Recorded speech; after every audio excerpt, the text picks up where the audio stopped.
kidnapped me and tortured me. They want me to become a mole in the Russian operation that hired me, and I said I would, but there is no Russian operation. A man named Karsh looks through a window at the lifeless body of a woman. He screams out in grief, his tears pouring down as he stands there, overwhelmed by the sight before him. Later, the dentist informs Karsh that his grief is affecting his teeth. Surprised, Karsh asks if that's possible. The dentist explains that emotions leave marks on the body, and his molars show that. He speaks kindly of his wife, suggesting Karsh might need to move on. Karsh asks for her x-rays, but when offered, he declines, asking instead how to deal with his grief. What do I do about the grief thing? Dentally speaking. Karsh arrives at the Shroud's compound to meet a woman through a mutual friend. She talks about her ex, an architect, mentioning she still lives in his house. Karsh casually tells her not everything can be found online and reveals he owns the restaurant they're in. You can still hide things from Google. Really? She's surprised to learn the restaurant is in a graveyard. Karsh then mentions he co-owns the cemetery too, and explains the business is part of their burial tech venture called the Shrouds. Shrouds? You mean like burial shrouds? Yes. She asks if his wife was okay with this. Karsh explains he planned to join her after her burial, honoring her Jewish beliefs on decay, though he didn't share the faith. She says it all seems overwhelming, and he offers to show her the grave. Would you like to see her grave? At the grave, she assumes the screens are photo frames, but Karsh reveals they're live feeds of the bodies below. He shows her Becca's camera, and her expression turns to horror as she watches the body decompose. That's, an image of your wife's decaying body. Karsh calmly adjusts the view and explains that watching it helps him cope. She steps aside to smoke while he continues watching. Later, Karsh sits in a bathtub, scrolling through GraveTech location options. His phone buzzes, and he sees Becca's dental x-rays. He pauses to look at them. Karsh visits Terry, Becca's sister, who teases him about another failed date. He admits he hasn't tried in years, joking he might be asexual. Terry reminds him no one can replace Becca. Karsh agrees, quietly adding he misses her body. Terry mentions he once said her body resembled Becca's. Karsh acknowledges it, but says nothing more. She firmly reminds him that her body belongs to her alone. You have her body. I have my own body. Karsh asks why she prefers dog grooming over using her veterinary training. She says it's just easier. The conversation shifts when he brings up the hospital. Terry still believes Becca was treated without consent. You used to say that they were killing your sister in the hospital. Karsh brings up a 3D image of Becca's body. Terry dismisses it as disturbing, but Karsh insists something feels off. Reluctantly, she agrees to look closer. Into her skull. Inside the skull, there's an unusual object. Terry observes that it looks like a tracker and suggests that it might have been implanted. She speculates that someone could be following Karsh. If he truly wants answers, she tells him, he'll have to dig up the body. Could dig her up and have a look. Karsh wonders why anyone would bother tracking him. Terry shrugs, mentioning that he made industrial videos. Becca had brought up certain things once, but Terry can't remember the specifics. Suddenly, a video alert pops up. The graveyard has been attacked. A message flashes on the screen. Meet at the factory. No police. Not yet.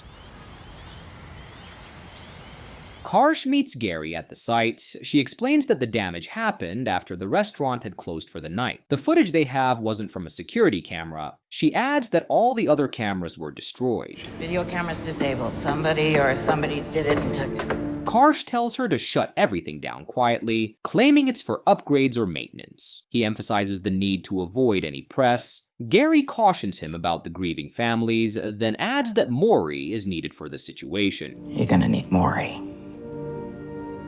Karsh finds Maury at home and asks if he's seen Terry. Maury confirms he has, but they didn't discuss Karsh. Maury then notices the surveillance setup and wonders why he wasn't asked to build it. Karsh explains that it came bundled with everything else and says he's just exhausted. I couldn't resist, and I was worn down. And you let them look at what I did at the factory? Maury studies the screen showing Becca's body and asks if it's hard for Karsh to watch. Karsh replies that it actually comforts him. Maury comments that it looks like she's floating in space, calling it beautiful in its own way. It's like she's floating in outer space. Karsh then shows him the footage of the vandalism and admits he hasn't been to the site himself. He confesses he's scared. Becca's grave is no longer visible in the feeds, and the system is encrypted, locking him out. None of the live cameras are working. He wonders if the recent 8K upgrade triggered the issue. Mori, feeling insulted that he wasn't involved, expresses frustration. Why don't you just get your Japanese friends to do it? They know the network. Karsh asks for his help, but Mori suggests going back to the original team. Karsh suspects they might be involved in this, so he orders food and tells Mori to start digging into the issue. Mori brings up Honey, the AI, asking if she's been helpful. Karsh replies that he's not sure she's assisting at all. Later, he instructs Honey to book an appointment with Becca's oncologist. I'll send you a reminder. Night-night. That night, Karsh dreams. In his dream, Becca wakes up beside him and tells him her doctor needs to check her breast. She gets up and leaves, and he watches her walk away. Dr. Eckler needs the left breast. How do you know? The next morning, Mori presents a discovery: Viking funeral symbols hidden in the encrypted code. He traces the source server to Reykjavik, where Gravetech had plans. Mori suggests it might be a protest, which could explain the lockout, though it doesn't account for the destruction. Coordinated or coincidence? Meanwhile, Honey can't locate the oncologist. She informs Karsh that he disappeared during a conference in Reykjavik. She'll try to find a colleague instead. Mori asks once more if Karsh has visited the damaged site. Karsh admits he hasn't, explaining he doesn't want the media to get involved. Mori still hasn't been able to crack the system. The hacker is too skilled. Karsh mentions that Gary thinks it's political, graveyard politics. Mori, shifting the topic, asks if Karsh slept with Terry. Karsh denies it, but admits it was tempting. He recalls how Becca once warned him to stay away from her sister. She laughed once and she said to me, "When I die, stay away from my sister." They visit the graveyard together. They walk through the graveyard, noticing a sparking cable. It's obviously dangerous. Mori wonders if religious radicals are responsible, but Karsh thinks it might be eco-terrorists. Mori proposes calling the police, but Karsh declines, worried it would alarm the clients. And I've got some very nervous clients on the hook right now. Mori notes that the attack doesn't seem random, as some graves appear targeted, including Becca's. He spots tap marks on a cable near her site, hinting that someone might be stealing her body and uploading it. Taking her away from you. Later, Karsh watches a documentary about Karoli Sabo, the CEO of Citadel Technologies. A little while after, he meets Sumin Sabo. She explains that her husband is dying, and she's collecting Hungarian grease for him. She acknowledges it may end up killing him, but he's already fading. She mentions that he's considering backing Gravetech in Budapest and wants to be buried there. Gravetech, Budapest. Where he's from, of course. Sumin reveals that she started going blind when she was 23. She tells her husband she won't be able to see him through the grave screens, a statement he jokes about. Karsh brings up the upcoming haptic technology, which would allow for deeper interaction, though it's expensive. For the sense of involvement, not just being an observer. Sumin shares her husband's fear that Gravetech could be weaponized. She worries that the Russians might exploit it and demands assurance that her husband's body won't be used in that way. Karsh asks Gary if that's even possible. She confirms it is. If the system is hacked, the Shroud can track someone via the app. We've played with that, haven't we? The Shroud mesh? Yeah. Later, Karsh wears a shroud and watches himself on the screen. Honey asks what he's doing, and Karsh replies that he wants to understand. Honey tells him that Becca never felt it, reminding him that the technology isn't meant for the living. Karsh begins to question everything, wondering if it was all a mistake. Honey encourages him not to let the sabotage break him, and tells him she's found someone who can speak to him. What do you mean? Burying the dead is a big deal. Karsh meets Dr. Zhao, who praises the resolution of Becca's imagery and recognizes the technology as Shining Cloth Technologies from China. He confirms it's the same technology used at the hospital. How did you know that? They have Gravetech listed on their website. Karsh points out some anomalies on the corpse, speculating military or political implants. The doctor dismisses the idea, saying he didn't notice anything unusual during treatment. He mentions that Dr. Eckler has the scans and moved to Iceland after a divorce. The anomalies are strange, he admits, but promises to follow up on them. If I can find anything to tell you, I promise I'll get in touch with Honey. Later, Honey tells Karsh that Sumin wants to meet again. She's using a koala avatar. Karsh asks for her location and tells Honey to disable the avatar. Yes, Karsh. Let's kill the koala bear routine, okay?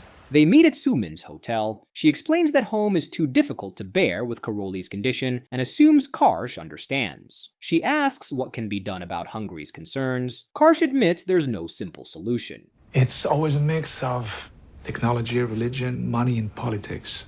Sumin asks if she can touch his face for feedback. He agrees. She confesses that she misses the sensation, as Karoli is too sick to provide it. She then asks if the same happened with Becca. Karsh responds that it did. Becca's immune system was too weak, even kissing was dangerous, and sex was impossible. So, no sex possible. No sex possible.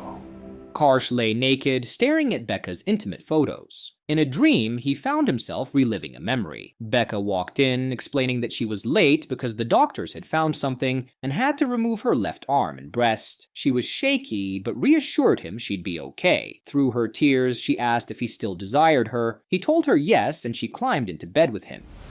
I'm worried. Yeah. He pulled her close from behind, trying to have sex, but hesitated, fearing he might hurt her. Becca asked him just to hold her. As he did, her hip bone snapped and she screamed in pain, begging him to press her med collar. They kissed and held each other until help arrived. Karsh woke up beside Sumin.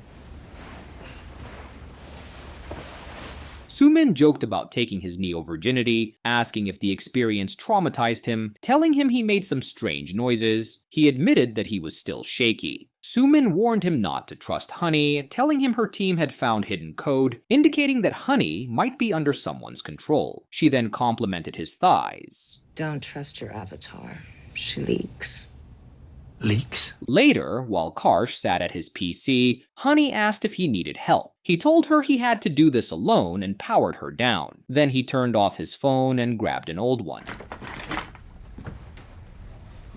Karsh dialed a number belonging to a man who had done volcanic research and damaged his lungs from sulfur dioxide exposure. The man asked if Karsh planned to visit the volcanoes. Karsh joked that he might, but wouldn't be breathing. The man claimed that the shrouds were leaking radioactive toxins into the land. Karsh disagreed, referencing their studies to counter the accusation. The man dismissed this as lies and said he had warned the president, who was now reconsidering his stance. Karsh then asked if they had vandalized the Canadian cemetery. The man reassured him they hadn't. A rogue offshoot of volcano protest.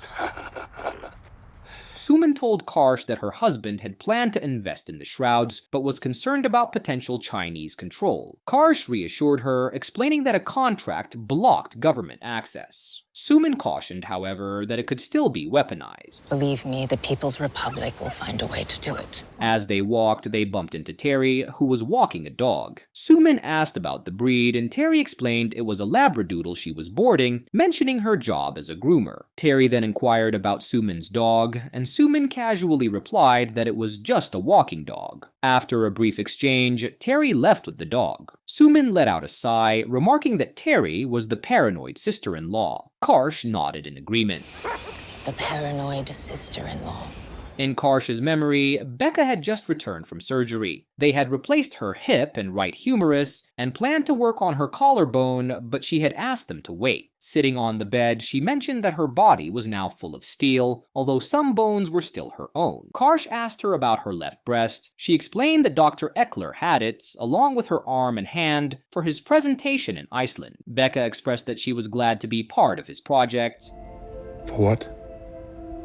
For his presentation in Iceland. When Karsh asked what the project was, she responded that it was complicated and he would need to ask Eckler. In a moment of uncertainty, Karsh questioned whether he was dreaming or if she was truly alive. Becca simply said she didn't know. Jerry Eckler. Talk to Eckler. Later, Terry showed up at Karsh's new place, saying Maury had told her where he lived. She mentioned that Maury was still chasing her, then asked about Karsh's new girlfriend. Karsh clarified that they weren't dating, but admitted they were having sex, which had helped him cope after being alone since Becca's death. Are you having sex with her? Wow. He mentioned Dr. Eckler. Terry described him as Becca's brilliant but unsettling professor, someone she always sought approval from. He took her to concerts and made her feel special. Karsh remarked that he later became her oncologist, which felt deeply wrong. He resented Eckler, feeling that the professor had been involved with her body, both when she was young and again as she was dying. When she was just a kid, 19. Terry asked about Karsh's obsession with Becca's body. He replied that it was his world, his reason for existing. When he questioned whether Becca had been unfaithful with Eckler, Terry confessed she had seen them together after Becca's illness, but assumed it was just for comfort. Karsh then suggested that Eckler might have used Becca for illegal research. Terry, unexpectedly turned on by the idea, admitted she had always been drawn to Karsh. Intellectually, conspiratorially. They're making me hot. They began having sex. Terry made a joke about Sumin's dog, claiming that seeing them together made her jealous and certain she would sleep with him. As they were intimate, she placed his hands on her chest, claiming that hers were larger than Becca's. Yes, They're exciting me. Karsh commented that Maury would be jealous, thinking he owned her. Terry responded that Maury needed disaster to justify his existence, and warned Karsh not to trust him. Then she asked if she reminded him of Becca, and if this was how things were with her. Karsh said Becca had warned him to stay away. Terry yelled that Becca had been right as they finished. Later, Karsh visited Maury's place. Maury said he was decrypting data from the 9 vandalized graves. There was no ransom, just a lockout. He admitted he didn't feel safe working at Karsh's home. He showed Karsh the decrypted images, revealing that the same object found in Becca's grave was present in the others. The graves that hadn't been vandalized appeared clean, suggesting an attempt to erase evidence. Karsh speculated it could be blackmail, while Maury suggested it might be revenge. I'll leave that to you. You're the body specialist. Honey informed Karsh that the families of the 9 graves believed the damage was purely random. She suggested appearing as a koala, but Karsh declined. Instead, she transformed into Becca's dismembered body, taunting him about how Eckler had kept her remains. She also revealed that Eckler had worked on the other bodies from the vandalized graves, and may have kept parts of them as well. Karsh snapped and shouted in frustration, Is he a special kind of doctor? What the fuck are you doing? Karsh instructed Gary to manage the client meeting with Honey, telling her he was getting rid of the AI. He then went to Maury's place, but there was no sign of him. Terry presented Karsh with a video where Maury confessed to being Honey, spying on them, and being responsible for the vandalism. He threatened Karsh, warning that Terry would have to leave him. Terry yelled, accusing Maury of being bitter and controlling. Me back in! Maury! This is nuts time! Karsh was stunned. When Terry questioned him about Honey, he explained she was a creation of Maury's. Their conversations had been harmless, just typical texts, but with someone like Maury, even the smallest thing could trigger him. Terry agreed, noting that something was definitely going on between them now. There's an us now. Yeah. At the cemetery, Gary informed Karsh that 7 of the 9 graves had sustained severe damage and showed him 2 uncovered bodies. She explained that they planned to re-shroud and reconnect them quietly. Karsh hadn't realized the extent of the damage. He asked if Becca's grave was one of them. Gary confirmed and offered to show him. Karsh declined. She cautioned that some families might entirely abandon the shroud system. When Karsh asked about Becca, he replied that her shroud had to be restored for his sake and for GraveTech. We need to reconnect Becca, of course. Karsh met Dr. Zhao at the cemetery. Dr. Zhao told him that the image was likely fabricated and planted to manipulate him. Zhao inquired about conducting autopsies, but Karsh stated it wasn't appropriate. On the way back, Maury called, and Karsh angrily cursed him. Maury warned that Karsh had made a huge mistake and insisted they meet. What was the mistake? I hired Russians. At the spot, Maury told Karsh to leave his phone in the car. He confessed to hiring Russian hackers to attack the cemetery, and now the Chinese believed he was the one sabotaging them. The Chinese thought I was trying to sabotage their thing on behalf of the Russians. Karsh asked what they wanted. Maury explained they planned to use GraveTech for surveillance by embedding bone nodes. Karsh disagreed, saying the nodes were fake. Maury then claimed Zhao worked for the Chinese and that Eckler had been paid to experiment on patients. He showed Karsh his hand, 2 fingers missing, and said he was fleeing to Iceland to escape. I'm thinking I'll leave the country too. Where would you go? Iceland, probably. At Karsh's place, Terry called him a liar. Karsh insisted he didn't believe Maury either, except for the fingers. She rolled her eyes, saying they were lost in high school. They agreed Maury faked the images and quickly shifted into sexual banter. At the cemetery, Karsh showed Terry the restored site. She admitted it looked good. He mentioned that Mori had returned the network to stop the Chinese from pursuing them. To develop their devious surveillance techniques.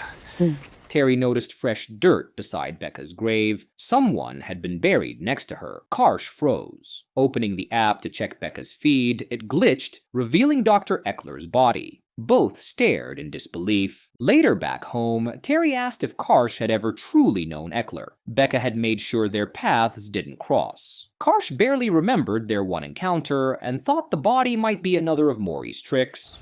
I have some theories. It can't be him. Terry speculated that maybe Eckler never went to Iceland. Perhaps Maury faked it, or the Chinese had killed him. Or, she mused, his wife might have buried him beside Becca out of spite after discovering the affair. Maybe he never made it to Iceland for that conference. Karsh refused to dig up the grave, choosing instead to be buried elsewhere. Terry was shocked, unable to understand why he would give up eternity with Becca over this. He offered his own theory. Maybe Eckler was buried there because Becca had betrayed him. I guess you could just dig him up. Call your boys, he's either there or not there. Terry, intrigued by the conspiracy, told him to fuck her. Before the buzz of that one wears off. Karsh boarded a plane with Su Min, feeling uneasy about reaching Budapest. She reassured him they'd be fine, even with a stop in Reykjavik. She spoke of friends visiting his grave at Gravetech, a new life awaiting them in Budapest, and a penthouse ready for them. They boarded the flight. I have a beautiful big house. As Karsh slept, he mumbled about needing a new passport. When he touched Su Min, she recoiled and screamed. Apologizing, shaken by her reaction, he watched in horror as her body transformed into Becca's. What do you mean?